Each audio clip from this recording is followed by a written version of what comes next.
pumasok ngayon sa park. Istanbul.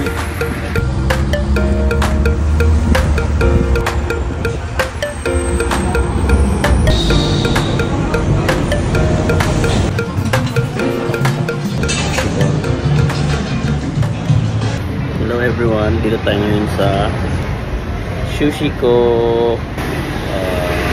May sushi, tsaka noodles, tsaka crispy chicken.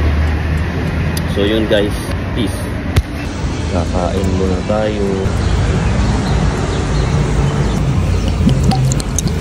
Teras. Gumating na guys. Noodles, baby tempura roll, California roll, and chicken ball. Sauce.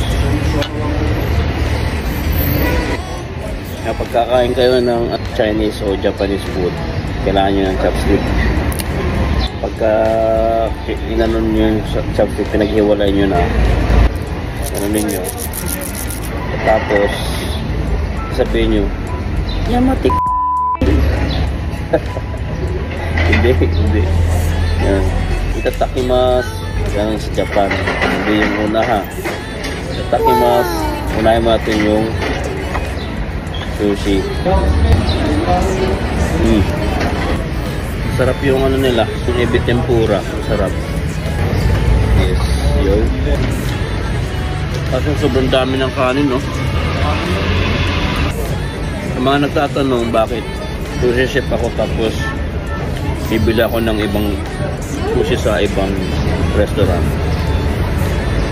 bakit hindi ako makain ng gawa ko? Ang sekreto kasi guys, kailangan nyo malaman yung ibang ano ng restaurant, ibang standard, ibang lasa. Ayan guys, try natin yung noodles. Ito talagang pinunta ko dito kasi nami-miss ko na kumain ng noodles eh.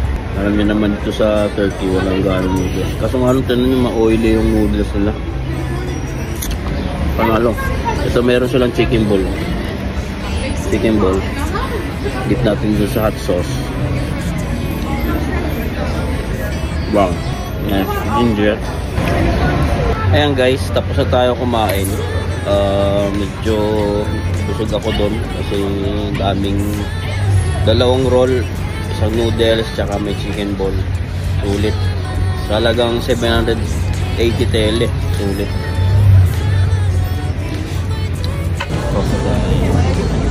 Okay. Oh. Okay. So yun, ang masasabi ko lang, siguro ko sa experience ko, dati naman kasi talaga, tsaka mostly sa Asia, pagka nag-roll, mga roll, sinasabi nila maraming kanin. Depende kasi yan sa standard ng restaurant, tsaka standard ng chef.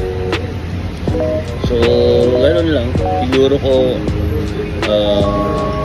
mostly part sa Asia, syempre prefer namin mas maraming rice kasi gusto namin mabusog agad. Pero pag nandito kayo sa Europe, ganun, siguro ko dito mas prefer nila less rice, tas maraming laman, maraming ingredients sa loob. So ganun, yun lang. Tsaka yung noodles nila masarap naman, kaso nga lang medyo masabaw. So para sa akin, pagka noodles kasi sinabi mong noodles, dapat medyo less oil, tsaka hindi masabaw kasi hindi naman chorba.